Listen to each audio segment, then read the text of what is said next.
Everybody. Thanks for coming out. Appreciate it. Really excited to get the win last week. Back-to-back shutouts for the first time since 1962. It was a great defensive performance. Got a lot of work to do, a lot of room for improvement. And now we get to go and play one of the greatest rivalries in all the Big Ten and all of college football. It should be really exciting. I don't think there's anything more to say about that with how excited we are. I'm sure Iowa feels the same way. It's an honor to be able to be a part of that tradition, and that's what the Big Ten's all about. And I'm glad we've all kept all those rivalries because this is what college football is all about. It's amazing because you get to see that, Oregon and Oregon State already happened. The Apple Cup already happened. Here we are playing for the Floyd of Rosedale in week 4. Really exciting. But when you have those things that are kept, it's pretty cool that they've been able to do that with college football with all the changes, being able to keep all this the same. So with that, we'll open it for questions. PJ, what did you think last year's Floyd of Rosedale game did for the rivalry going forward? Well, I think like anything, when you're looking at rivalries, remember when we first got here, we hadn't beat Wisconsin, I think, for 14 straight years. That's a long time not to beat somebody. And you're calling it a rivalry and you're looking at it and, people have such a desire and passion to bring that rivalry back. And then we were able to do it, which was great. It was great for our fan base. We were not only able to do it, but do it back to back and then lose it and then get it back. And, hopefully rivalries are meant to go back and forth. I'm not sitting there saying I want to lose anything, nor do they want to lose anything. But I think that's what makes rivalries really special. You even watch Washington State. Just look how excited the Washington State Cougars were after that win. And that's what college football is all about. But I think rivalries are rivalries because they do go back and forth. They're usually border wars, border battles.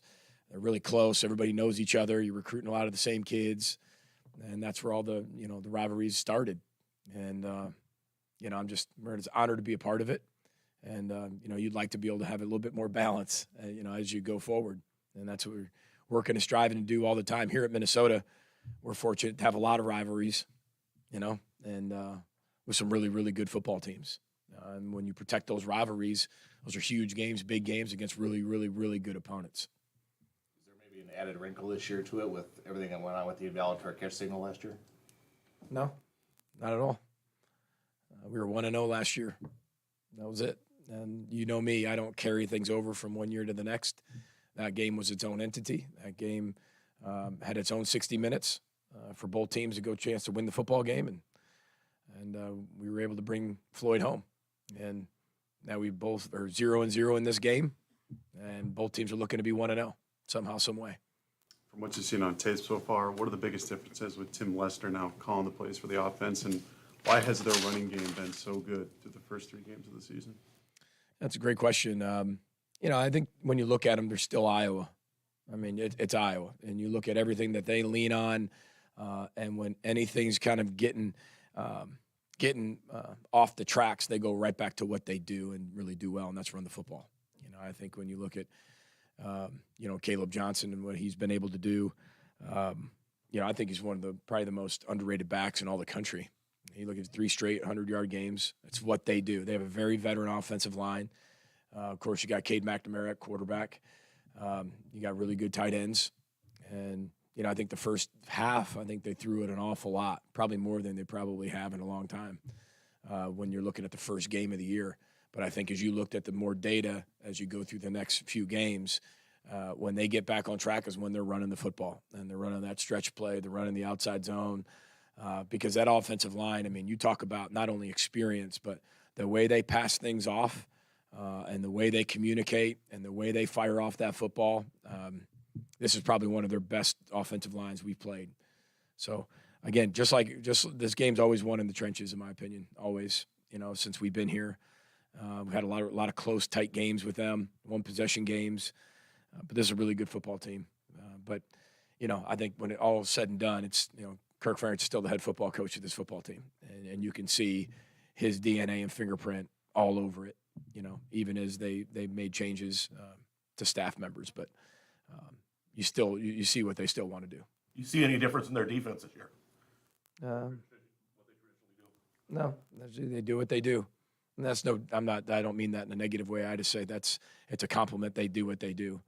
Are there new wrinkles here and there? Of course, there's new wrinkles, as you continue to evolve, but very similar to what they've always done. They put the ball down and play great defense. They're very sound. They get off their blocks. They can two-gap you. Every single one of them do such a great job, the D-line with the strike and shed. You can't even – a lot of guys can't even – they're so long and big that it's hard to even get into them on some of the blocks. And they do a great job getting out blocks. D-line does a really good job making plays in the backfield, tackles for loss. Linebackers are really good tacklers. The Castro kid's one of the best, I think, players in the country, period. I think he can play anything. And they've got a really good deep secondary who's experienced. So, again, it sounds like a broken record every single year when I talk about this football team because they're always experienced. They're always deep. They always have good trenches. They're very sound in the secondary. On offense, they're running the football. I mean, it feels like Caleb's been there forever, the running back. So,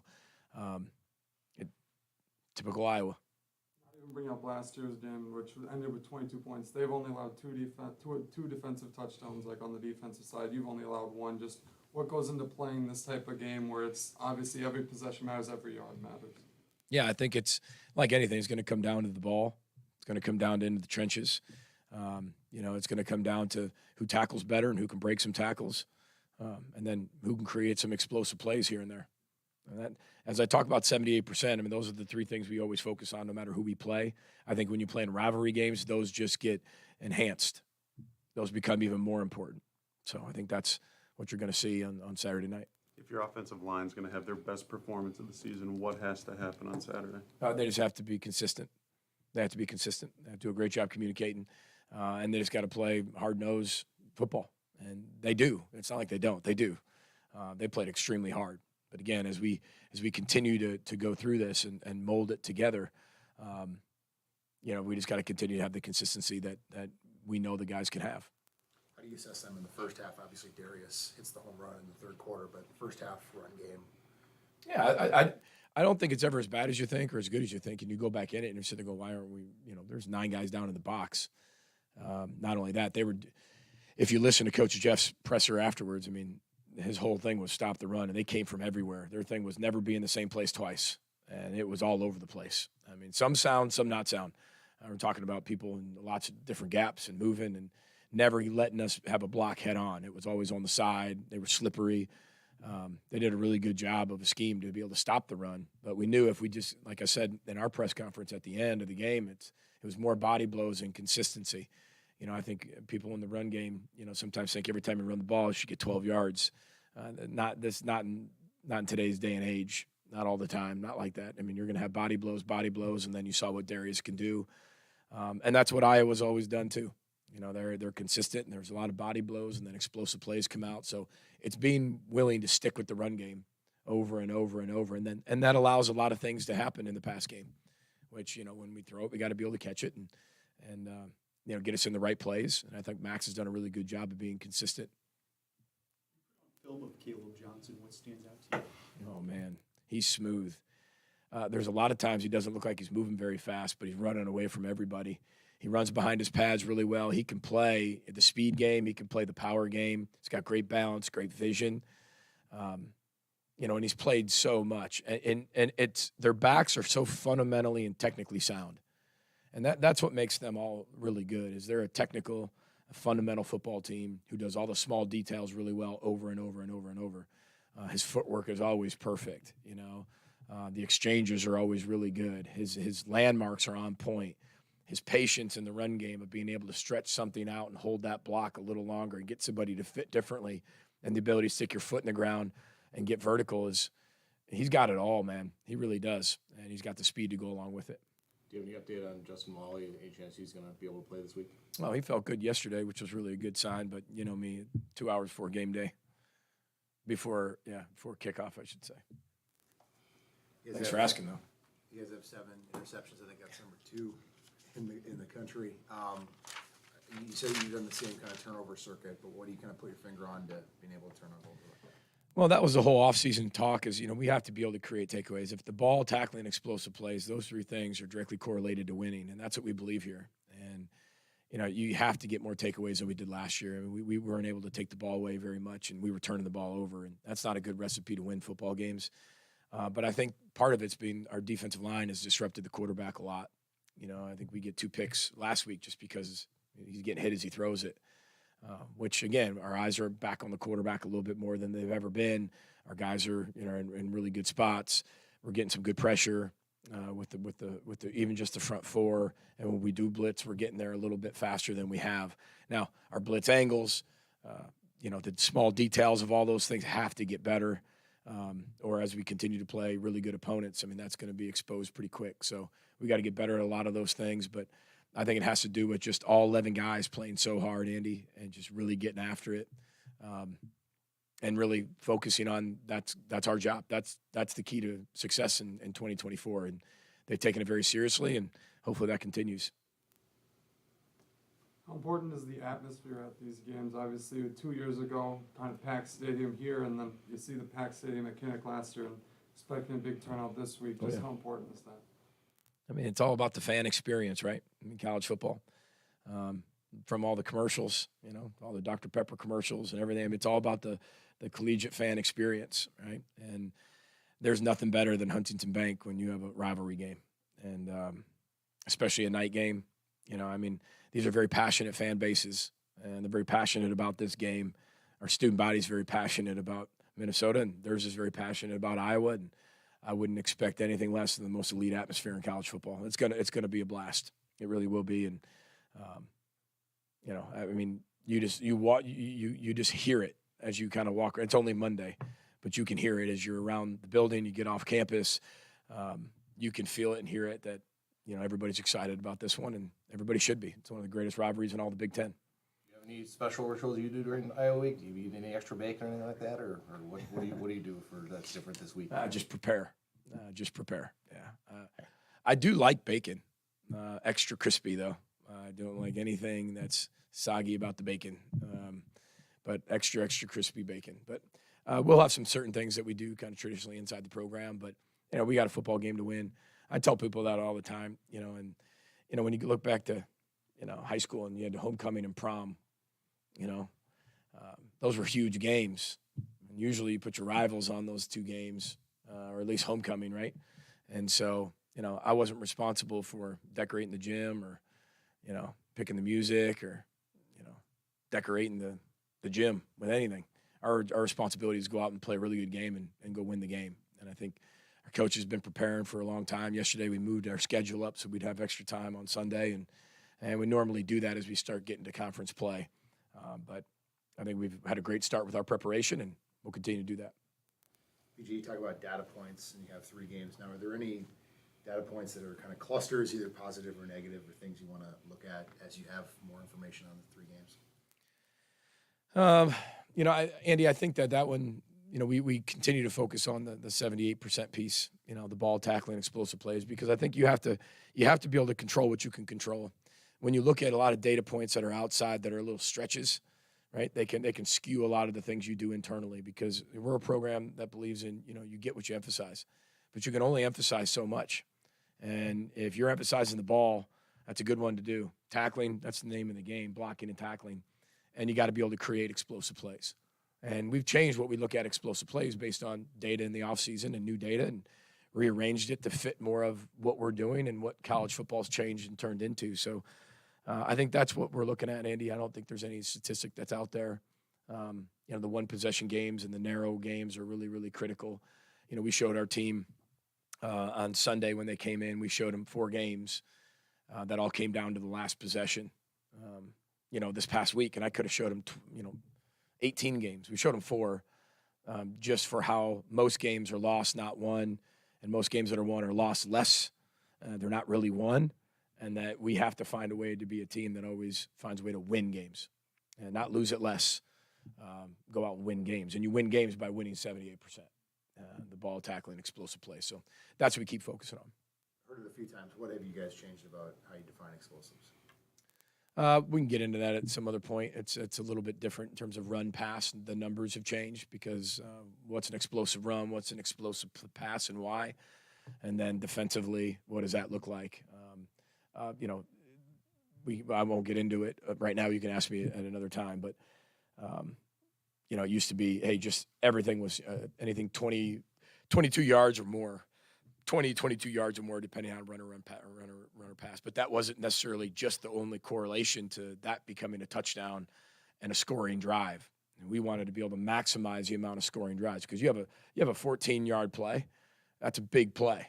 Like, that's a huge play that can turn the game around, right? Just a 14-yard play. And when you go back and do all the studies, we changed a lot of our numbers to make sure it wasn't like, hey, we need to throw the ball 50 yards down the field right here just to have an explosive play, or we need to be untouched for 30 yards to have an explosive play. That's not how we're built. And so we need to be able to look at a lot of the data, explosive plays on offense, defense, and special teams, kind of rearrange a little bit what we do so we can have more accurate data based on what we do and how we do it. One or two more for Coach. You talked about post-game having great players and great people outside of the field. Just last week we saw it happen to Tua in terms of the head injury. Yeah. How do you go about educating your players on the risks that are associated with the game, while also getting them to perform at their highest, but then they have the whole life ahead of them afterwards as well? Well, I think that's what's great about a life program. Is football is a piece of their life. Listen, we'll all move on from this. There'll be a new head coach at some point. There'll be a new system. Nobody's ever bigger than the program, ever. And so this is a piece of their life. My job as a head coach is to make sure every experience they have inside this program, academically, athletically, socially, spiritually, right, that they love their alma mater. They respect their alma mater. They love how they're cared for, mentally, physically, and emotionally, in all four areas of their life. That is the job of the head football coach. I'm judged on winning football games. That is a fact. But my job, I look at it very differently. I look at it as what I just described to you. So every single one of these people are treated like our own sons. I've got a son that's playing football right now, and he's had 2 games. He's been hurt twice. You look at it as people. These are human beings. They're going to have incredible careers. We have an unbelievable medical staff who makes the decisions for us, an incredible training staff who our players trust. That takes us out of it for the head coach. But you can also sit there and educate them of what the rest of their life's going to look like. They've got to make decisions and choices too, because it's not just the medical team and trainers. The players are involved in that too. And I think that's what's great about what we do is our players have a huge voice in how they feel. And we want them to be able to do that. It's a tough game. Don't get me wrong. It's a tough game. There's a lot of players who play hurt, but there's a difference between being hurt and being injured and risking the rest of your life. I think there's a big difference in those types of things. And I think we have a great educational program inside our walls that do that. I talk to them about that. Our coaches talk to them about that. But it's more about the experience they have within the walls and the trust that hopefully they have with everything that we do. But these are people. Again, we get judged on the wins, guys, but the whole program's designed on making sure they have the great life they want to have. And children one day, spouse one day, grandkids one day, do everything they want to do. And if we just take that and, hey, it's the only thing that matters are these 4 years of football, I mean, that's insane. And that's not how we've ever run a program, nor will we ever run a program. So, and I think that's why we've had success, if that's what you want to call success, because everybody defines it differently. But it's a pretty big topic. But we have incredible people in here that all care about the student athlete, but the person first. Person, then the student athlete. It's pretty cool. Final question for Coach, or is everyone all set? PJ, we've seen a slight uptick in the number of punt returns through the first couple of games. Is that Bob? Is that just where the kicks are coming, the returner? How do you break that down? Maybe it's a combination, but I think it's a little bit by chance that we're catching it a little bit more. We've had more guys punt the football in the first 3 games, maybe. I think that's probably more. We've shut 2 people out back to back, and so they're punting a lot, getting more punt returns. We've done a really good job on where they're going to punt it and putting our returner where we think they're going to put the ball. The hang times haven't been exactly the highest, so we've been able to hold up. Have some really good schemes on the defensive side. Well, becomes the punt return side. Had some really good schemes Bob's come up with that have allowed our guys to be able to catch and go. And I think as we go forward, I think Coy's not the only one we could put back there, but I think he's done a really good job. I told him before he's just a football player, and you want to do everything you can, even though he's a defensive player, to find a way to put the ball in his hands. Even being here since June, I think he's earned that opportunity. He's got to keep getting better, and he knows it. But I think everybody would agree with me, even in this room, and our fans in the stadium and our team, our players. Every time he touches the football, you're kind of like, what's he going to do next? That's kind of how he lives his life. Just like, what's he going to do next? What amazing thing will this kid accomplish next? And that's how he's done his entire career. So you put your faith and trust in players like that and people like that, and good things happen. Not perfect, but good things happen. Do a refresher course and proper hand signals on punt returns? We educate them on what is the right fair catch signals and what the points mean and what the getaway signals mean and all those valid and invalid fair catch signals. We educate them on all that. Yes, we do. You got row the boat, Sky Imago Gophers.